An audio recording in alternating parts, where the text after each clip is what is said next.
I've remembered dreams, I've incubated answers. I mean, I've even had these like sudden flickers of lucidity. Right. But the source material for this deep dive, Seth, he calls us dream art scientists. And I'm just sitting here wondering, how do I step fully into that role? How do I use the dream state to actually deliberately shape my waking reality? Yeah, that is the exact question. And Seth actually have a quote that hits this right on the head. He says, "You are the dream art scientist, investigating the nature of reality through the medium of your own consciousness." Investigating through our own consciousness. Okay, but see, usually when we talk about like building a skill or getting a diagnosis, there's this underlying expectation of precision. It feels, I don't know, it feels like engineering. Exactly like building a house. Right. If you want to learn carpentry, you buy the wood, you buy a saw, you measure the angles, and you cut. The Really? process is completely visible, the materials are categorized. But the moment you step into the world of inner consciousness, All of those skills are they're useless. completely useless. We're looking at a landscape that is fluid.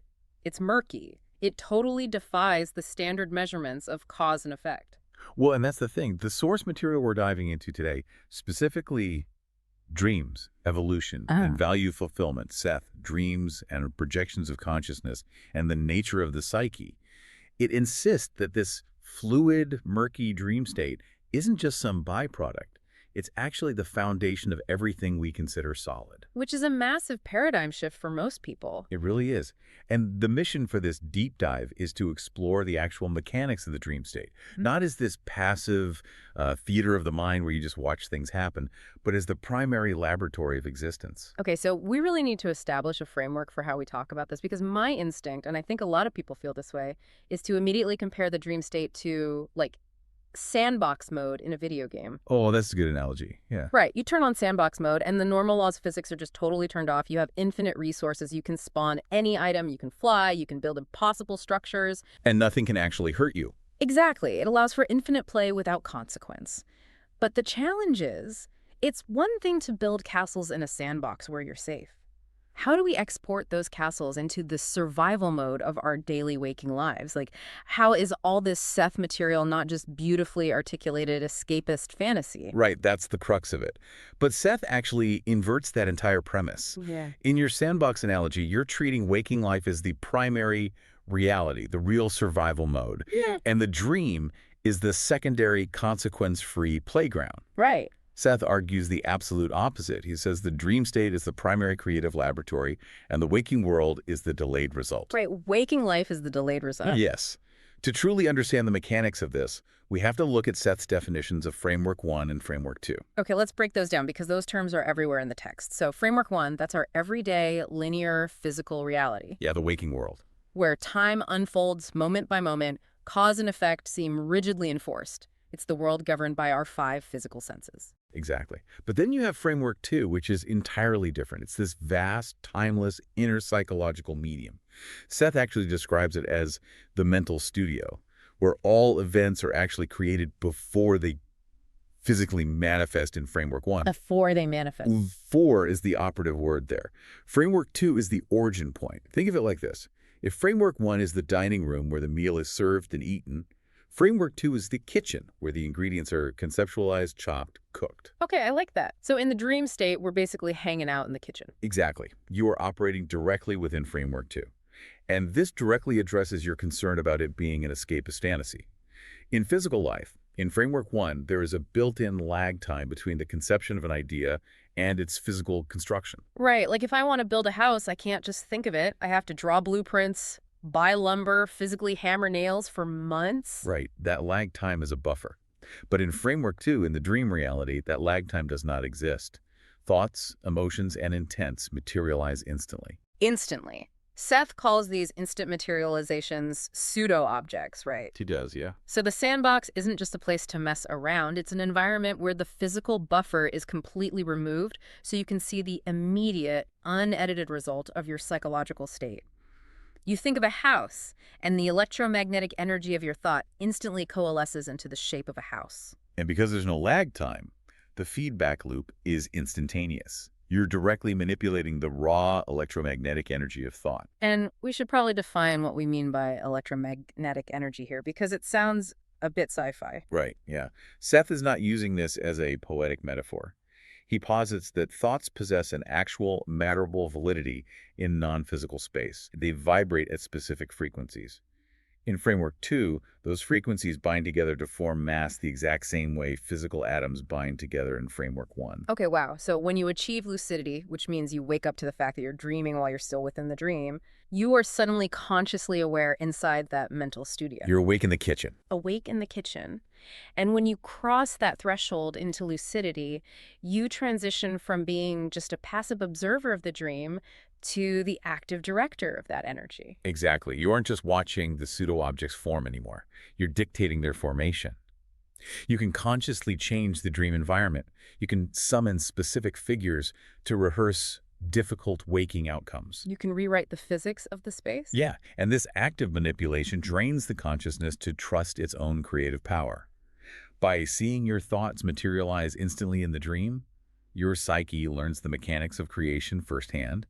It is literally practicing how to manifest. So the idea is that this practice accelerates your ability to manifest positive outcomes in your physical waking life. Precisely. You are exercising the invisible muscles of your consciousness.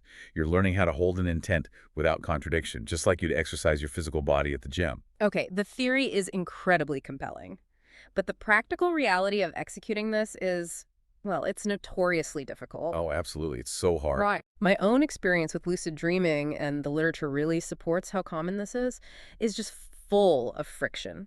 The moment the realization hits, like, oh my God, I am dreaming, the physical body reacts. The heart rate spikes, adrenaline floods the system, and the waking ego forcefully pulls you back into Framework 1. Yep. You just wake up. You just wake up. Or alternatively, the dream instantly destabilizes, the visual field blurs, and the whole environment collapses into total chaos. So how do we actually stabilize the lucidity once it hits? Okay, so stabilization requires this highly counterintuitive psychological posture.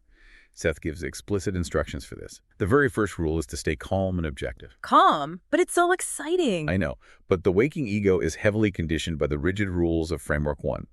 When it suddenly finds itself in an environment where a passing thought creates an instant, tangible object, it tends to panic, or, like you said, it gets overly thrilled by the power. Right. The ego tries to apply physical laws to non-physical energy, and that shatters the delicate inner focus. The requirement is to maintain a detached, almost scientific curiosity. That makes sense. If the waking ego brings its Framework 1 toolkit into Framework 2, the system just rejects it. You can't start shouting and jumping around to celebrate the lucidity because that intense emotional spike instantly materializes as chaotic energy. Exactly. It destabilizes the pseudo-objects around you. Okay, so stay calm. What's next? The second mechanism for stabilization is sensory engagement within the dream itself. When the realization of dreaming occurs, your immediate action should be to reach out and touch the pseudo-object. Yeah. Feel the texture of a wall or the fabric of a chair. Yeah. Check the room against its normal physical arrangement. If the dream takes place in what looks like your own bedroom, look at the dresser. Does it belong there? Is the window in the correct architectural location? So you're grounding yourself. Grounding the awareness in the sensory data of the dream solidifies those electromagnetic constructs. It anchors the consciousness in Framework 2, which prevents that snapback to waking reality. But wait, the dream environment is rarely a perfect replica, right? The natural chaotic dreaming process always throws random variables into the mix. Like you might wake up in your living room, but the floor is made of sand, or there's a literal blizzard raging inside the house. Oh, sure. That happens all the time. So if engaging the senses is meant to ground you, wouldn't engaging with absurd hallucinated objects just further disorient the waking ego? That leads directly to Seth's third directive. Actively dismiss hallucinations. If an element in the dream environment does not belong, you have to recognize it as a projection of the chaotic dreaming process and actively clear the stage. Clear the stage? How? Seth suggests clearly stating an intent to will the absurdity away. The phrase he provides is quite literal. You state, mentally or aloud in the dream, I do not like this play, and so I will create it no longer. Wow. I do not like this play. So you treat the environment as a literal stage and just mentally swipe the props off the table. And the environment will respond to that clear, uncontradicted intent. The blizzard will vanish, the sand will clear. You might then find yourself facing an entirely empty stage, which can induce a momentary feeling of disorientation. Because the chaotic activity has completely stopped. Right. But once the space is cleared, the final step is to state a new, clear intent. Mhm. You firmly declare something like, I will now create a scene of confidence, and you step into the newly formed environment. You've moved from being reactive to consciously directing the energy of Framework 2. Okay, but this introduces a massive variable regarding how we interact with that energy. Seth writes extensively about how we use our beliefs like searchlights in the dream state. Yes, the searchlight concept is so important. We're constantly scanning the inner reality for events that fit our preconceived ideas about existence. So if we apply that to nightmares, the mechanics become fascinating and honestly a little terrifying. Yeah, they do. If you go into a dream harboring a deep, unconscious belief that the world is hostile, or that you're fundamentally a victim, does that belief act as a searchlight that instantly materializes a nightmare? Because if there's no lag time, a fearful thought instantly creates a monster. The mechanics of the psyche dictate exactly that. Demons, monsters, assailants in dreams, they are simply the dreamer's own belief in evil or their repressed fear, instantly materialized into pseudo-physical form. So they aren't real. They are not independent entities invading from some netherworld. They are your own psychological fears given mass through the electromagnetic energy of your thought. That is wild. But Seth insists on a fundamental underlying rule of Framework 2 that provides incredible comfort here. The medium itself is naturally predisposed toward good or constructive developments. It is fundamentally a growth medium. Okay, we have to reconcile that, though. If Framework 2 is naturally predisposed to constructive developments, why does the psyche generate terrifying, violently destructive nightmares? I mean, why does a growth medium produce a monster? Because the nightmare is actually the psyche's therapeutic mechanism for breaking a cycle of poor physical expectations. Wait, therapeutic? Yes. Hmm. If an individual is repressing massive amounts of fear, anxiety, or aggression in their waking life, the physical body in Framework 1 is building up severe chemical and hormonal imbalances. The nightmare acts as a radical release valve. Oh, I see. By acting out a terrifying situation in the dream, the body is forced to call up the production of hormones that would normally be summoned in a physical waking crisis. Yeah. The terror in the dream allows the release of that repressed physical energy. So it's like a shock treatment. Exactly. Here. It's orchestrated by your own inner self to free the physical body from a psychological logjam. The experience is undeniably terrifying, but the function is purely therapeutic. That reframes the entire concept of a bad dream. The dream isn't attacking you. The psyche is essentially sweating out a fever. The monster is the fever breaking. That's a perfect way to put it. And understanding that mechanism allows you to consciously intervene.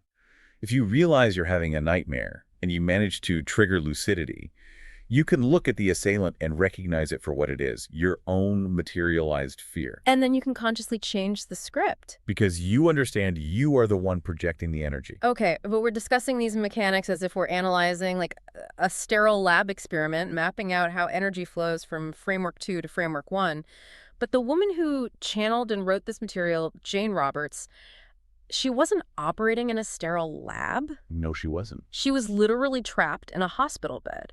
Her journey really bridges the gap between the profound metaphysical claims of the Seth material and the very real, often agonizing human experience.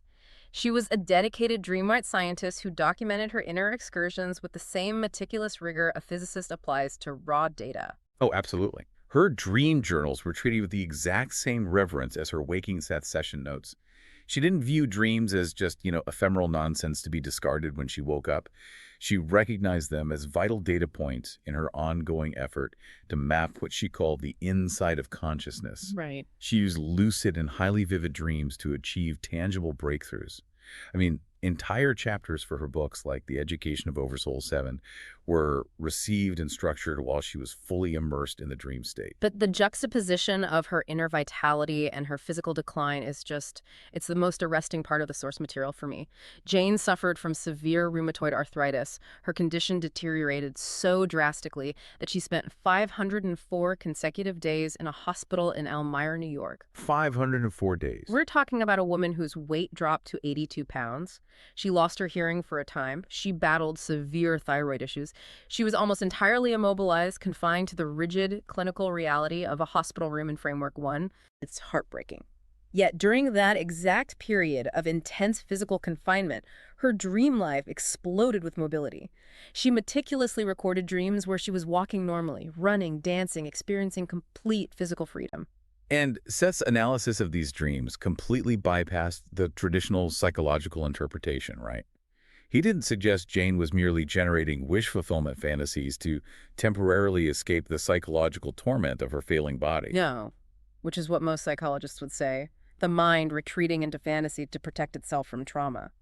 But Seth argued she was actually connecting to probable selves in other realities. Probable selves. Let's unpack that. Within Seth's framework of simultaneous time and probability, every choice creates a branching reality. In some of these probable realities, Jane made different choices and possessed full physical mobility. Seth maintained that through her dreams, Jane was linking her consciousness to these probable selves. She was receiving literal cellular encouragement from them.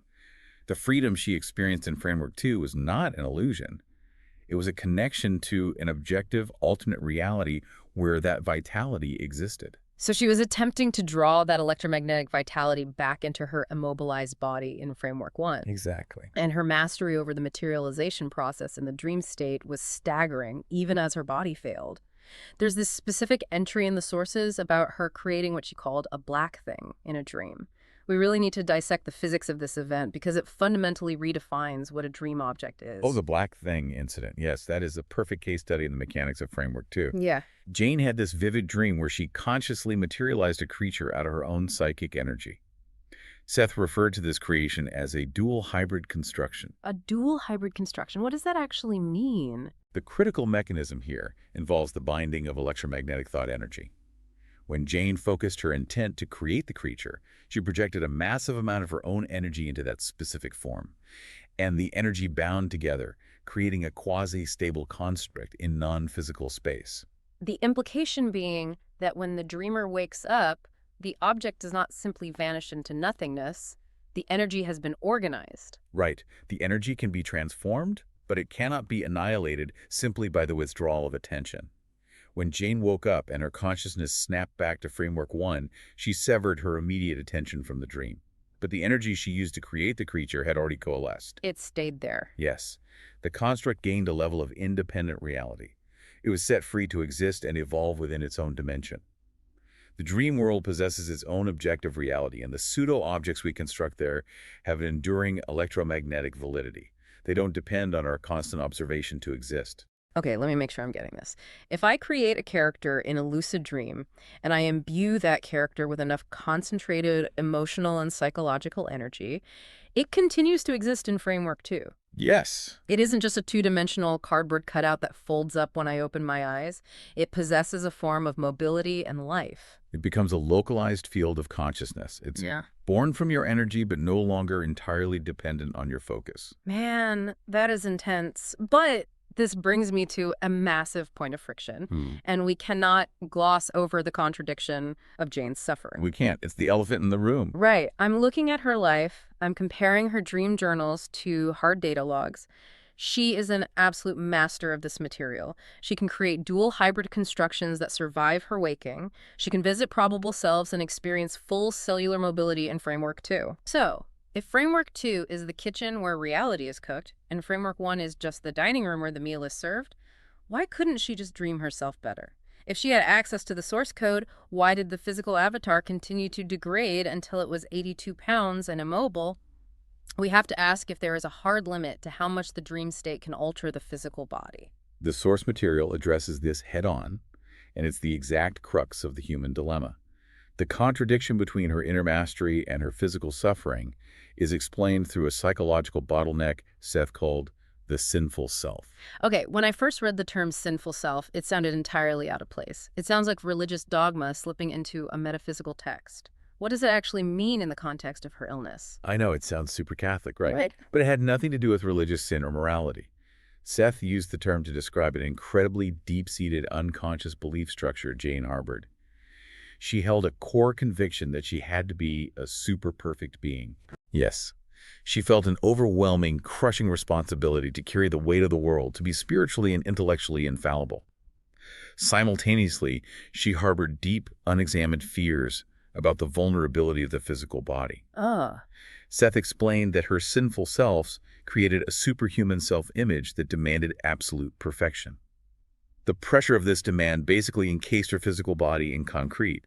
She unconsciously used her physical immobility as a defense mechanism, A defense mechanism against what? a way of hitting the brakes to protect herself from moving too far, too fast with her unique and often overwhelming psychic abilities. Wow. So she was terrified of her own psychic velocity. Exactly. The rheumatoid arthritis was the physical manifestation of her putting on the emergency brake. She immobilized herself because the idea of being fully mobile, fully powerful, and fully responsible was more terrifying to her waking ego than the hospital bed. That's it exactly.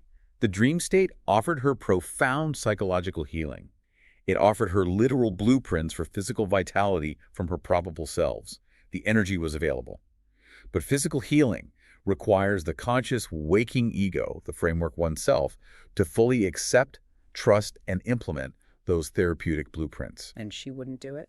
Jane's waking ego, driven by the rigid, terrifying demands of the sinful self, refused to fully implement that freedom in physical reality. So the bottleneck is at the point of translation.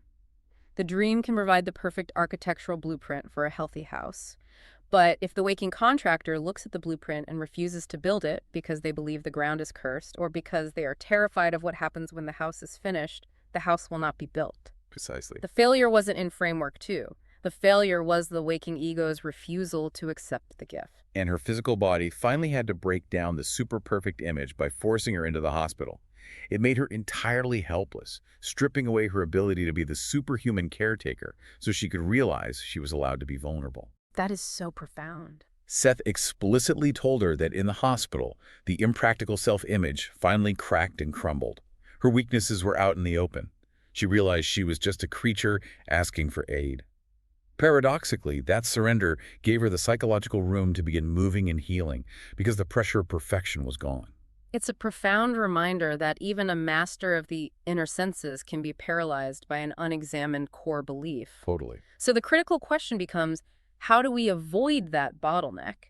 How do we take the blueprint from Framework 2 and successfully hand it to the contractor in Framework 1 without the waking ego sabotaging the process? Right. How do we actually do this? This brings us to the actionable core of the material.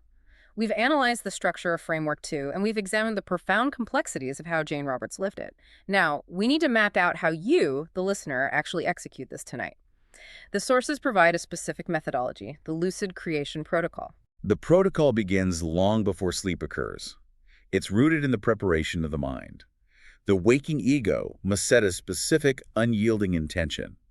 You must articulate the goal clearly, something like, "Tonight I will become aware that I am dreaming. When I become lucid, I will create a simple scene representing my desired outcome, and I will feel it as real." Okay, but the mechanics of how that intention is delivered to the subconscious are where most people fail. I mean, I have laid in bed frustrated, forcefully ordering my brain, "You are going to wake up in a dream tonight, do it." And the result is always a completely blank 8 hours of sleep. Yeah, that doesn't work. The subconscious completely ignores the command. So what is the precise mental posture required for this suggestion to take root? Seth issues a vital warning about that exact forceful approach. He states explicitly, do not attempt to bully or command the subconscious. He tells the practitioner to think of that forceful approach as being muscle-bound. Muscle-bound. Yeah. If you flex all your waking ego muscles using the tools of Framework 1 force, demand, rigid expectation, and try to dominate the inner self will simply sever the communication line. The ego cannot invade Framework 2 like a conquering army. I see. So the ego has to realize it is submitting a request to a larger system, not barking orders at a subordinate. Exactly. The suggestion must be delivered in a highly relaxed, drowsy state. It must be a gentle, confident request to the inner self. It's a collaborative invitation. You lie comfortably, you allow the beta waves of waking consciousness to subside, and as you enter that drifting hypnagogic state, you softly but clearly state your intent to remember and manipulate the dream environment. Okay, let's walk through the execution. Let's say the gentle request works. I drift off, and mid-dream, the lucidity triggers. I realize I am dreaming, I say calm, I touch a wall to stabilize the pseudo-objects, and I clear the stage of any chaotic hallucinations. Perfect. So I now have a blank slate in Framework 2. How do I construct the scene to ensure it actually impacts Framework 1? We can use a practical scenario. Suppose you have a high-stakes, incredibly stressful meeting the following day. Your waking ego is terrified of the outcome.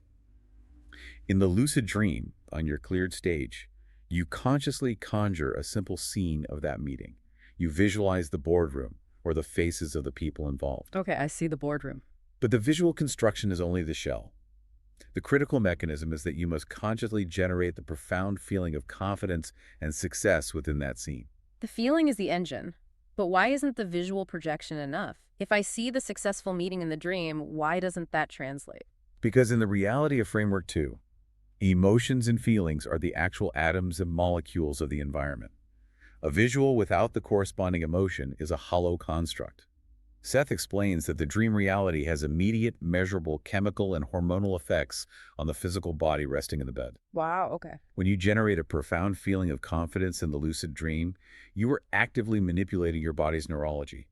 Your brain begins releasing the chemistry of success. You're literally preloading the chemical state of success into your physical nervous system while your body is asleep. Exactly. You are using the dream as a trial framework. You test and solidify the probability of success in Framework 2. By generating the emotion, you establish that exact biological and emotional frequency. The goal is to lock that frequency into the nervous system so that your physical body naturally carries it into Framework 1 the next day. So the contractor wakes up holding the exact blueprint and the exact chemical energy required to build it. Yes. All right, I want to focus entirely on you, the listener, right now. Tonight, you are going to use this protocol. We are not discussing this as abstract philosophy to pass the time on a commute.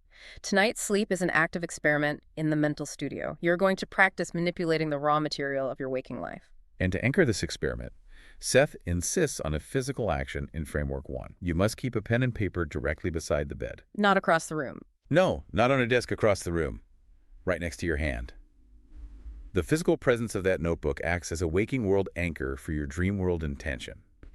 It is a physical signal to the subconscious that the waking ego is entirely serious about retrieving the data. But we must manage expectations regarding the outcome. What happens if you deliver the gentle suggestion, go to sleep, and wake up without having experienced a full, cinematic, lucid dream where you conquered your boardroom meeting? Does a lack of cinematic recall mean the protocol failed? Absolutely not. Seth clarifies that the mere act of setting the intention dramatically strengthens your overall dream awareness, regardless of waking recall. It begins to thin the veil between Framework 1 and Framework 2. So just trying is doing something. Exactly. The subconscious hears the request and begins realigning its processes. You are building the invisible muscles of consciousness. Every single attempt, even the ones that end in apparent blankness, alters your psychological orientation and brings you closer to the threshold of lucidity. The repetition itself is the workout. But let's assume you do catch a fragment, a brief scene, a lingering feeling. The absolute urgency of the morning routine cannot be overstated.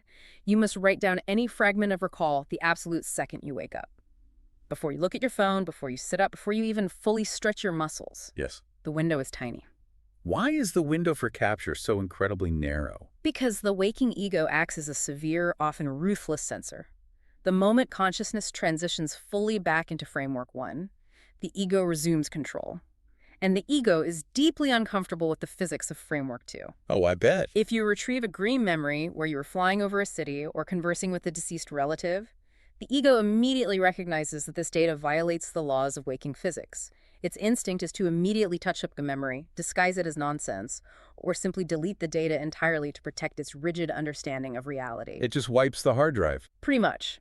Capturing the dream instantly, while the ego is still groggy and the veil is still thin, bypasses the censorship. The analogy that perfectly captures this is trying to catch a snowflake on a warm microscope slide. You have to observe the intricate crystalline structure the exact second it lands. If you wait 5 minutes, the heat of the slide, the heat of your everyday waking logic, melts the structure into a puddle of meaningless water. And once it melts, the data is gone. You must record it immediately. Seth suggests that if you have a tendency to scribble illegibly when half awake, do not try to write a novel. Write down a quick anchoring sentence about each fragment, leave some physical space on the page, and fill in the complex details later in the day when the ego is engaged but the anchor is secure. Just get the core data points past the censor. Okay, but the experiment doesn't end when you put the pen down and get out of bed. The final step is observation throughout the following day. Pay close attention to your emotional baseline. Does the feeling of confidence you attempted to incubate in the dream randomly resurface while you're performing a mundane task, like pouring your coffee or driving to work? If you feel an unprompted, localized wave of calm or assurance, the protocol is actively working. The chemistry has successfully migrated. That is the definition of true manifestation. It is the conscious bleed-through of inner reality into physical actuality. You have successfully bridged the two halves of your existence. You are no longer a victim of random physical circumstance. You are the conscious architect of your psychological and physical state. Which brings us to a profound, fundamental shift in paradigm. If we take this material seriously, if we truly adopt the mantle of the dream art scientist, sleep can no longer be viewed as a biological blackout period. No, not at all. It is not merely a mechanism to rest the physical muscles so we can go back to the real work tomorrow. Sleep becomes advanced training. It is the active, vibrant workshop where tomorrow is literally constructed. We are never turning off. We are simply shifting our focus to the construction zone. We are entering the realm where our intents are known instantaneously, where probabilities are calculated with blinding speed, and where the fundamental loving intent of the universe, the growth medium of Framework 2, is entirely at our disposal. It's just incredible to think about it that way. It is, and this realization perfectly sets the stage for our next exploration. Next time we reach the finale of this series, we are going to explore the ultimate synthesis, what it means to live as a multidimensional being in everyday waking life. We will take everything we have learned from the inner senses, the mechanics of the dream state, and the architecture framework 2 and apply it entirely to the waking world. The scope of that is massive. But before we close this session, we have to leave you with one final mind-bending concept drawn from the very depths of Seth's teachings. We've spent this entire time dissecting how to bring the constructs of the dream into waking reality. But Seth drops a massive philosophical inversion on the whole process. He states that the waking state is actually just a highly specialized extension of the dream state. Yeah, this part always gets me. He argues that the physical world is fundamentally a shared mass dream. He says that we collectively form an overall dream world in which there is general agreement on the rules, and we call that agreement physical reality. The telepathic connections between all consciousnesses are the glue that holds the physical universe in its precarious position, allowing us to agree on the existence of a table, a tree, or a star. The physical world is just a slower-moving, significantly denser frequency of the dream world. So, if physical reality is truly just a dense, slower-moving offshoot of the dream world, what if right now, as you listen to this, going about your daily routine, you are actually the waking dream of your infinitely larger sleeping inner self? Who is dreaming who?